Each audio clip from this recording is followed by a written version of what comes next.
Do you prefer Jeffrey or Jeff? I go by Jeff, but the Okay, author, as an author, Jeffrey, if they search me, they'll find me easier by Jeffrey. You can call me Jeff. okay, great. Oh, we're live. There we Okay. go. We're Welcome to live. You can call me Facebook. Jeff live. Yes. Jeff is live. Welcome, everybody. And I'm so glad we actually worked tonight. Okay, wonderful. Welcome, everybody, to Spiritual Cafe Live. My guest tonight is Jeffery Olsen, author, near-death experiencer, amazing story. I know some of you tuned in to the talk I had with Dr. Jeff O'Driscoll, and this is the other Jeff we were talking about, referring to in the story that Dr. Jeff was sharing the other night. So I'm so excited to hear your side of this, and how I got to know about both Jeffery Olsen and Jeff O'Driscoll is they came to Salem, Massachusetts, maybe 2 years ago now.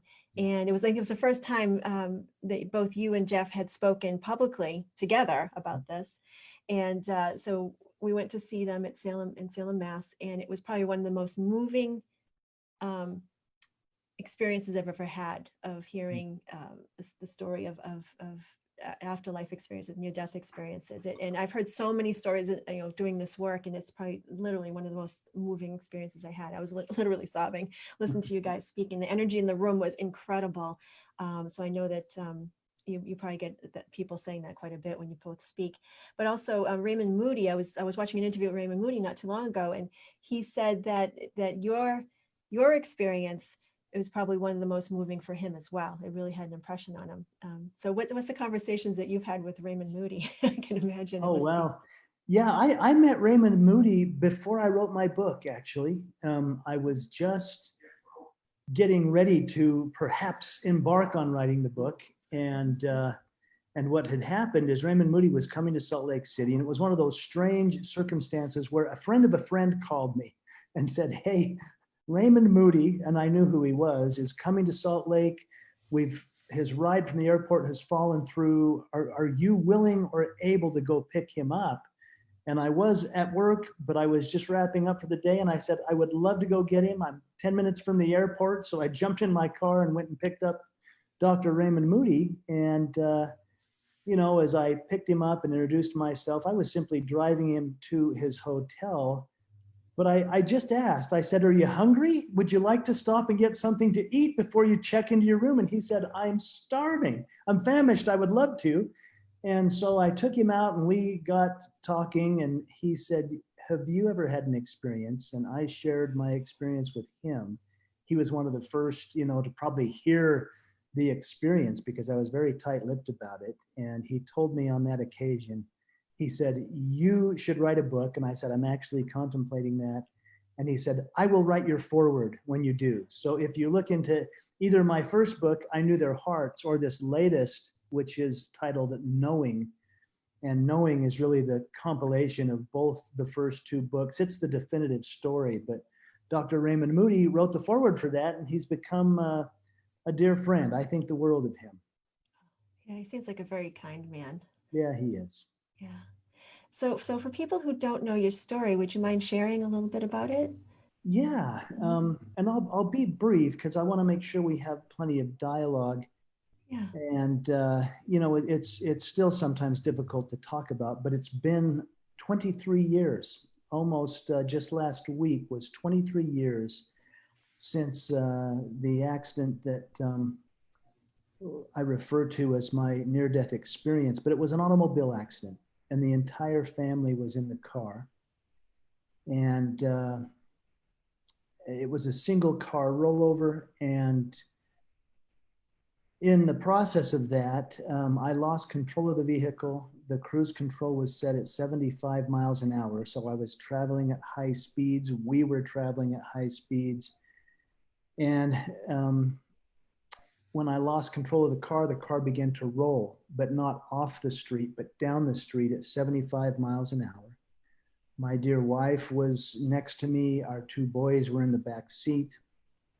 And when the car came to a stop, I realized that my oldest son, who was 7 at the time, he was crying. Therefore, I knew he was okay. It was that cry a father knows, well, he's okay. I've got to get to him.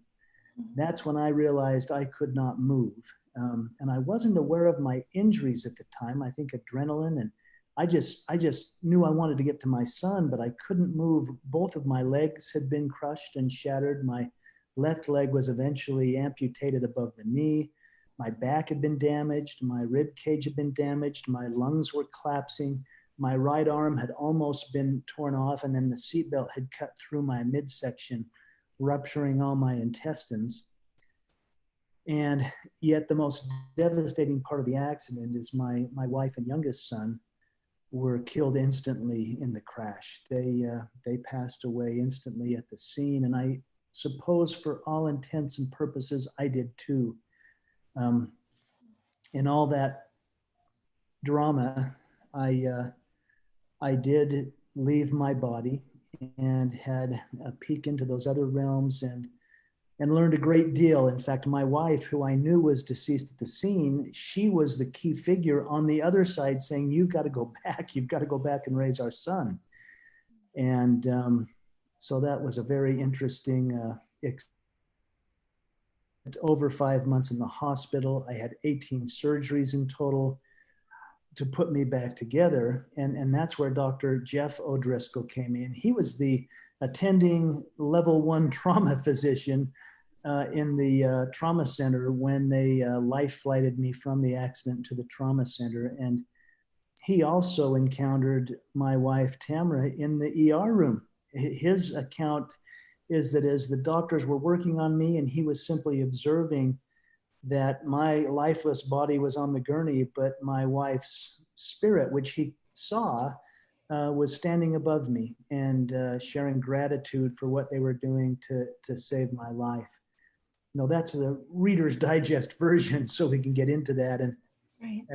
you know, I couldn't even talk about that for a decade after without just weeping because it was so traumatic. But at this point, enough time has passed that I can speak of it, I can recall it, and actually I can. I mean, you can ask me anything, but it took a while. I grieved bitterly for many years. I did actually remarry during that time. We adopted boys, and I had beautiful things happen. But it was a life-changing experience, to say the least. So, what was your belief in the afterlife before this happened? Is this something that you had to come to grips with over time? Well, yes and no. I was a believer. I believed in the afterlife. I grew up in a good, conservative Christian home and had learned, about heaven, if you will. Mm-hmm. But I'll tell you, learning about it and experiencing it were two different things. I mean, my belief was one of, life was a test. God was going to judge me. I was probably failing based on, the way life goes at times. And yet my experience was so contrary to that. It was one of absolute unconditional love, one of absolute support from the entire universe, and a total shift in that life is not a test, but a gift, an absolute gift, and that every moment is a gift, and that we're loved unconditionally and given the opportunity to choose, to make a choice in every sacred moment that makes up our lives. Yeah. So how long was it hard to embrace your newfound experience of what heaven was truly like versus what you grew up with? Was it hard to embrace that? It was. It was. I won't have time tonight to elaborate with all that happened on the other side. I can imagine it's a long process that you had to go through. Yeah. I mean, you can read that in my book, Knowing, but I had to sit with it, and I didn't know who to talk to about it. Gosh, if there was no judgment in my experience, then what was this judgmental God that I had been worshiping, all of my life? And there was things like that I just had to digest. I mean, in many ways, I believe it's like I saw the sum, but I didn't understand the equation. Yeah. And yet over time and looking into so many different things, and when I say that, even looking into myself and how do I make sense of what happened, um, the equation seemed to become clear. And so now as I'm older and grayer, and it's been, a couple of decades, it's like, wow, now I see that there's order in all of it, that there's divine order in all of it. And I view my life and all of our lives much differently than I did before. Oh, I'm sure. I'm sure. And um, obviously, in light of what's happening now to the world, and a lot of people are experiencing, their life being upended in so many different ways and different levels. And I'm sure, I mean, a lot of times when people are faced with things that are unfathomable, especially what happened with you and your family, and a lot of people go to the default of everything happens for a reason. And I'm sure you heard that in the days after that's happened. I'm sure that didn't help. It couldn't have helped. And how do you reconcile like that thought process of people saying, well, everything happens for a reason? It just seems it's not strong enough. Yeah, I'm glad you touched on that, because even with the profound experiences I had on the other side, I would probably say in bitter tears, yeah, everything happens for a reason, because I lost control of the car and crashed and half my family died and now I'm maimed forever. It's a tough thing. And it is somewhat of a cliche that everything happens for a reason. I would probably alter that and say there's divine order in everything that happens. And our reaction to it can become the reason. And gosh, with this COVID-19 and all that's going on, and we're absolutely, quarantined. I mean, it's pretty strict here in the mountains of Utah where I am right now. And, everyone's working from home and the store shelves are somewhat sparse, and yet we don't even go out to get things. We're kind of living with what's in the pantry. And yet, there is this divine order to it. I realize that it's a catastrophe. I realize the virus is serious and people are actually dying. Yeah. But gosh, I went out on the porch this afternoon, out on the patio, and the blossoms were coming on the trees. The birds were singing, and I thought, wow, nature doesn't seem that concerned. And I have children that are grown now. I've got a son that lives 3 hours south of me, and another son and daughter-in-law that live an hour north of me. And knowing that we can't see them, it's almost like in this separation we almost become more connected, and I long for the time where I can literally hug them. It's like we take such little things for granted, just to hug each other and touch each other and be with each other. And I think if nothing else comes of this virus, we may, through the separation, begin to realize the actual connection that we have. There'll be good come from it. But once again, it's in divine order, but it's our choice and it's our reaction to it or responses to it that will define what it all means, I suppose. Absolutely. Yeah. Wonderful. Thanks for sharing that. So when you, the 10, you said it was 10 years before you really spoke of what happened, your experience with the other side. What was the impact that, Dr. Jeff had on sharing his experience of what he experienced around with your wife and in the Yeah. emergency room and everything? How important was that to you to hear that, to be witnessed in that way? Well, it was incredibly important. And the first time I met Dr. Jeff, he came into my hospital room. I didn't know who he was, and he was with a woman who I found out was one of the other trauma staff, a nurse. And it was strange because it was early enough that they had only just started to let people beyond my extended family, really come in to see me. So people from my neighborhood were coming, and from my congregation, and from work and the community. And yet Dr. O'Driscoll and this nurse walked in, and I didn't know who they were. And I kept thinking, gosh, I can't place them.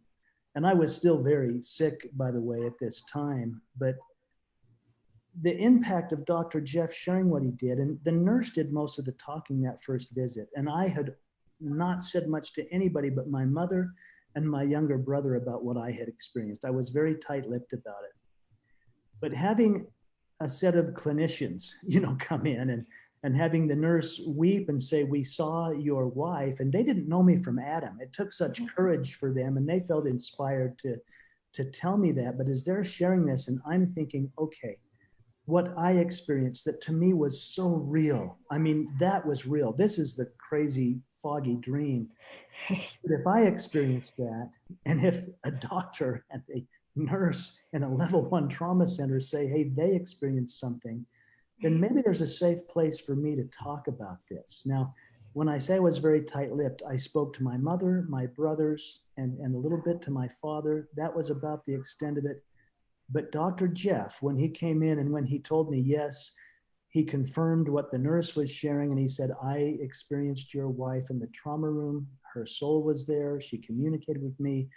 And in fact, I asked him, and then I said, what did she say? And I hadn't shared with them. I still hadn't shared with them anything that had happened to me. I simply said, what did she say? And he said, she simply shared her gratitude for what we were doing to save your life. And I just wept, and I said, of course she did. That's exactly what she would have done. And so there was this relationship suddenly with a doctor. This wasn't family. It wasn't a friend.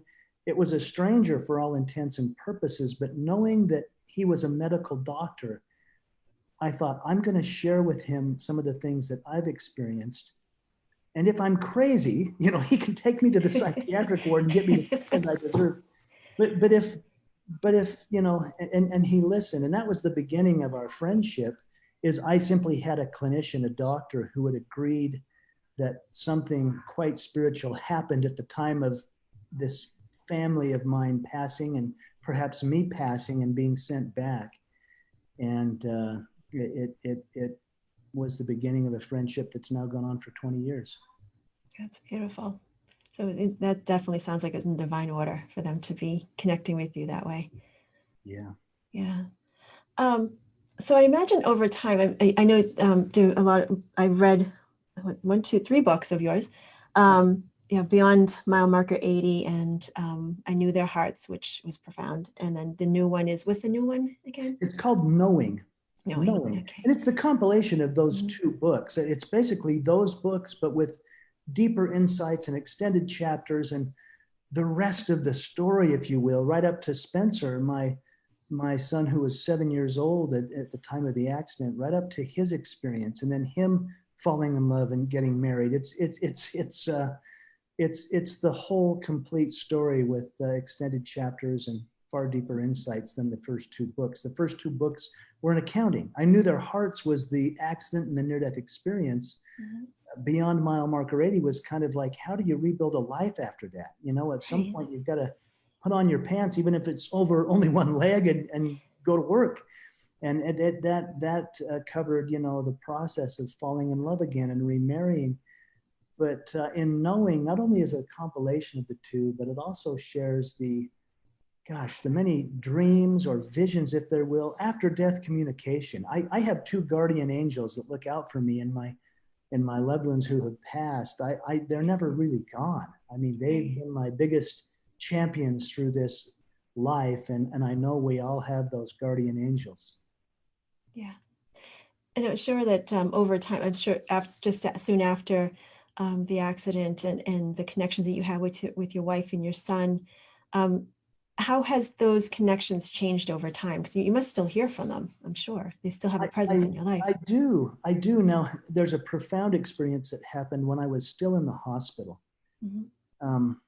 My little son, who was just a toddler at the time, and it's still difficult to talk about this, but to put it into perspective, at the time of the crash, his car seat broke apart, and he was ejected from the car. And I was aware of that at the scene. In fact, it was this drastic, oh my gosh, where's my little boy? You know, and it's almost like spirit told me he's gone. But I had this profound experience in the hospital when visiting in that other realm, that I got to encounter him as the toddler he was at the time of the accident. In fact, I got to hold him.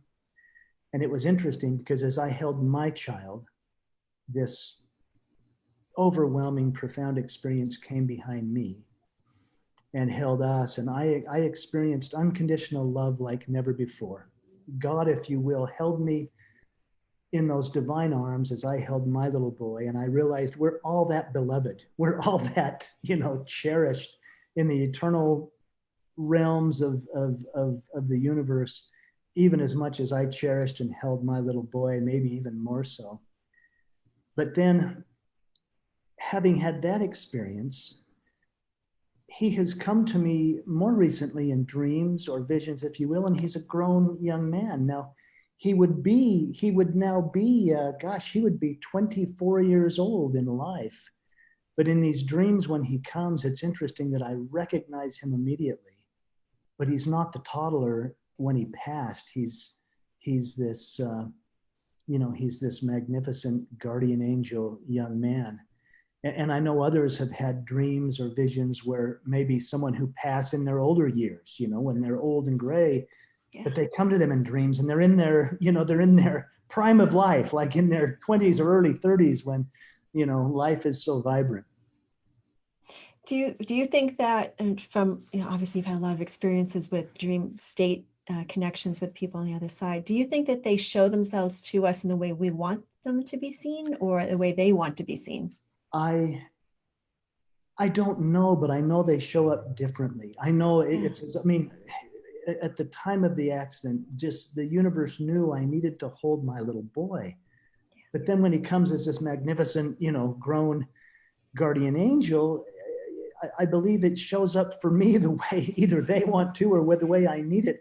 Even Tamara, now she was only 31 when she died, so she was in that prime of life, just forever beautiful. But she has shown up. I mean, sometimes in a dream or a vision, she'll come to me as the 31-year-old, but most recently, which is kind of strange, she came to me when she was a college girl. She had bobbed off her hair and had this little pixie haircut. And for whatever reason, in the most recent dream I had, when she came, she was that 20-year-old cropped, little pixie haircut. So yes, they seem to show up for me differently. And whether they choose it or I choose it, I don't know. But always when it happens, it's the most perfect way for them to show up for me in that moment. And I always, oh gosh, I just say, wow, thank you for that, because that's what I needed. Beautiful. I've been having a conversation lately with two parents, a husband and wife, and they lost their son in a very sudden way not too long ago, and the struggles that they're having with just getting out of bed in the morning, putting one foot in front of the other, just moving, trying to move through life and taking care of the rest of their family. What kind of advice can you give to someone who has had such a sudden loss and they don't know what to do next? I remember those days. And it's like all the shimmer of life is just gone. Like you say, just to get up, and you don't want to get up. Yeah. I kept thinking every morning when I would wake up, I would think, when will the nightmare be over? To me, it felt like absolute panic. It was like panic, and it wasn't going away. And having lost a spouse and a child at the same time, and yet, wow, the pain of losing a child. I don't know if there's a deeper. It makes me emotional because I remember that. My heart goes out to these parents. It's a pain that only those that have walked the path will ever know or ever comprehend. And advice, I don't give advice. What I know is there's probably nothing that anyone can say right now that's going to help. Exactly. But I will promise it gets better. It does get better. There'll be some day, and it might be a year from now, it might be 5 years from now, it might be 5 days from now, I don't know. But there comes a time where the tears are less bitter and the memories become more sweet, and the emptiness seems to be filled by different things. There'll be that little memory. I remember years after the accident, and I found something of my little boy's down in the basement, and I sat there and I wept. And as I wept, I thought, you know what, though? These are tears of gratitude. Thank God I had that time with him, that we had those moments, that I got to share that part of his life, and he shared that part of my life. And so the tears were a little less bitter, and that probably was years after the fact, but it does get better. So hang in there and allow yourself to grieve. I mean, as a grown man, yeah, I still cry over it, and allow those emotions to move and to process. Um, I will never get over it, but I've gotten used to it. I've gotten used to it, and life has brought profound blessings, and I've learned things I would have never learned had I not experienced it. And so, gosh, yeah, advice, I don't know. All I can Yeah. say is I love you, I feel you, hang in there, because the sun will eventually shine again, but it's going to take some time. At least it did for me. Beautiful. Now, for those who may want to support someone who's lost somebody, like what did you find most helpful in your grieving process to hear from other people, or what they had to offer you to support you? What was the most helpful for you? Sometimes just sitting with me in silence.